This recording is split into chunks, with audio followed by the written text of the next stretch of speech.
Hello, good morning. আজকে সকাল সকাল আমি ব্লগটা স্টার্ট করছি। তার কারণ হলো আজকে যাব মন্দিরে পুজো দিতে, যেটার জন্য মেন আমাদের আসার কারণটাই হলো কি মায়ের কাছে পুজো দেওয়ার জন্য। তো কালকে মোটামুটি সব কিছু কথাবার্তা বলে রেখে দিয়েছি। আজকে মানে যে পণ্ডিতজি আমাদের পুজো টুজো করে আর কি, তো ওনার সাথে মোটামুটি কথাবার্তা বলে রেখে দিয়েছি। আজকে যাব গিয়ে পুজোটা দেবো। এবার যেহেতু মিউ থাকবে আর আমি একা, মিউ আর মামাই, তো আমি চাইছি বাস তাড়াতাড়ি সকাল সকাল গিয়ে একটু সকাল সকাল পুজোটা করে দেওয়ার। বাট ওখানে তো তাড়াতাড়ি হয় না, ওখানে লেট করেই হয়, 2-3 ঘন্টা তো টাইম লাগবেই। তো যাই হোক, বিউটিফুল মর্নিং। আর একটা খুব সুন্দর একটা সকালবেলা ঘুমটা যখনই ভাঙলো, বাইরের দিকে দেখি আমরা সবসময়, আমি যখনই এখানে আসি আমি অলওয়েজ বলি যে এই রুমটাই আমাকে দিতে, কারণ এই রুমের একমাত্র এই রুমটা আর এই পাশের রুমটা, এই দুটো রুমেই এই হোটেলের, যেটা কিনা একদম ফ্রন্ট ভিউ আসে। আর ফ্রন্ট ভিউ মানে শুধু ফ্রন্ট ভিউ নয়, এখানে দূর থেকে, এখানে পুরো মেঘ হয়ে রয়েছে, দেখা যাচ্ছে না, দূর থেকে বোঝা যায় যে চারদিকে পাহাড়, পাহাড়ের গায়ে মেঘ, পাহাড়ের গায়ে বাড়ি, সেগুলো সব দেখা যায় এখান থেকে। তো সকালবেলা উঠে এরকম পাহাড়, গাছ, সবুজ, রোদ, একটা দারুণ শীতের সকাল। See what a beautiful morning, what a beautiful day it is, what a beautiful view at the same time.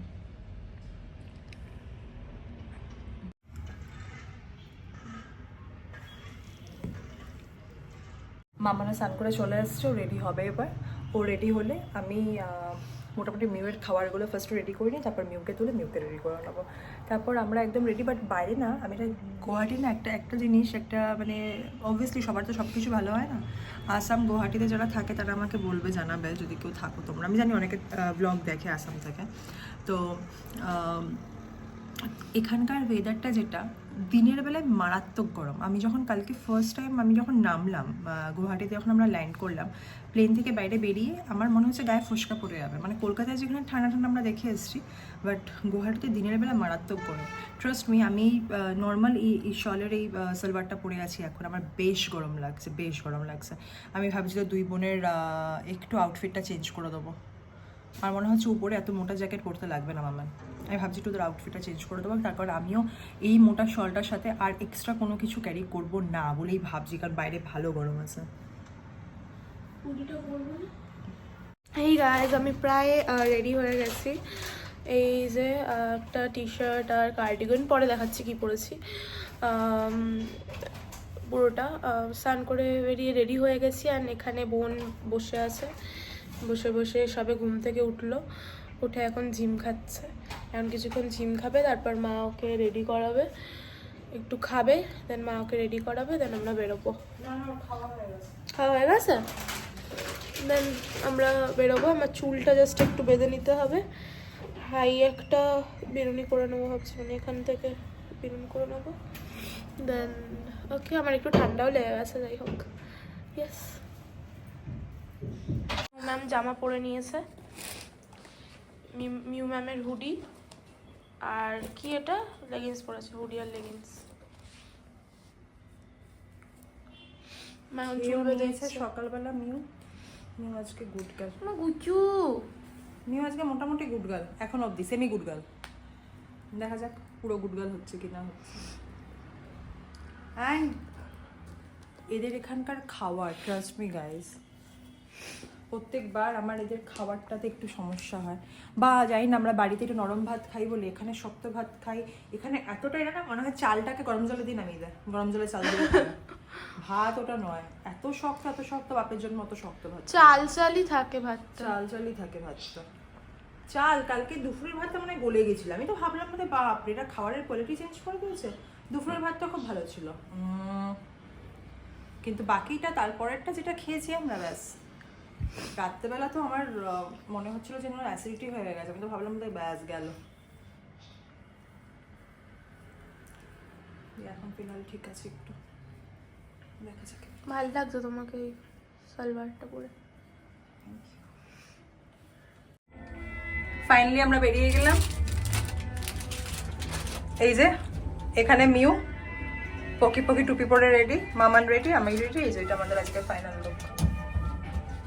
আমি বাচ্চাদের সোয়েটার পরাবো, আমি পরবো না, জন্মের সোয়েটার পরেছি। আমাদের ক্যাব চলে এসেছে গাইস। সানলাইটটা খুব ভালো মুখের উপর পড়ছে। অলরেডি ফটো নেওয়া হয়ে গেছে রুমে বসে, কারণ আমাদের রুমেও যে সানলাইটটা খুব সুন্দর আসছে, খুবই ভালো সানকিস্ট, এটাই মেবি। হ্যাঁ, এবার আমরা যাব পুজো দিতে। আরেকজন উঠে গেছে কোলে।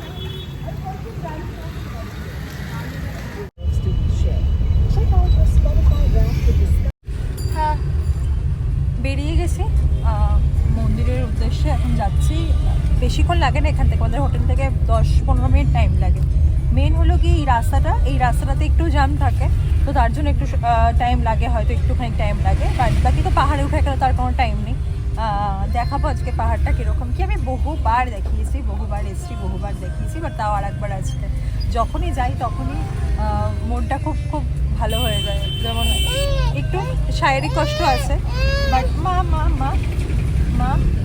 বাট তাও খুব মানে ভেতর থেকে একদম পজিটিভ ফিল হয়, প্রচণ্ড পজিটিভ ফিল হচ্ছে। ভিউটাও খুব সুন্দর, পাহাড়ের উপরে খুব সুন্দর ভিউটা, সুন্দর জায়গাটা সুন্দর।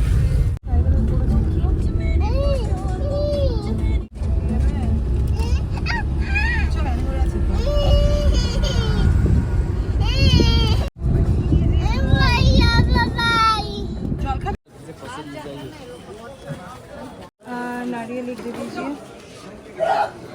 नहीं नारियल प्रसाद में क्या दो? प्रसाद में मैं बोलती हूँ आपको। आप मुझे पहले बताइए कि इसमें कितना आता है। एक में पीस है। एक में बड़ा पीस है।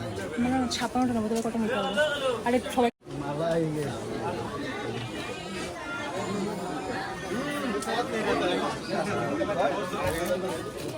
আড়াইশো টাকা, এটা 100 টাকা। শাখা বলা আলতা ধাগা ওইগুলো দেবেন।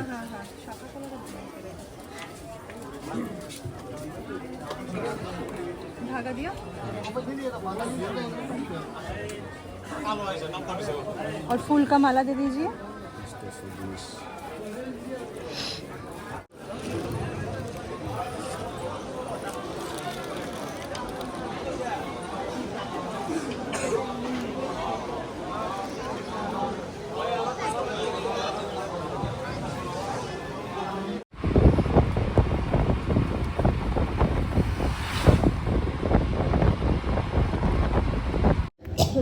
পুজো টুজো দিয়ে আমরা চলে এসেছি, এবার একটু হালকা কিছু ব্রেকফাস্ট করতে। হালকা হবে না, পরাঠা খেতে হবে, হেভি কিছু হবে।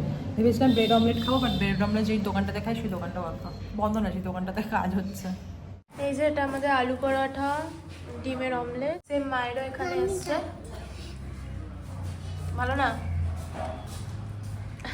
ওকে, সো পরোটা ঠিকঠাকই লাগছে, কারণ পরোটা গরম গরম যেহেতু, তাই এটার মধ্যে খিদের পেটে খেতে ভালোই লাগবে। খুব গরম, ঘুগনিটা ঠিকঠাক। অমলেট ঠিকই আছে। মা এখন খাচ্ছে। মায়ের কি রিভিউ? পরোটা ভালো, ঘুগনিটা জলের সময়। অমলেটের রিভিউ হয় না, অমলেট যেরকম হয় সেরকম। টমেটো ঠিকই আছে, বাট পারলে ভালো। ঘুগনিটা ভালো।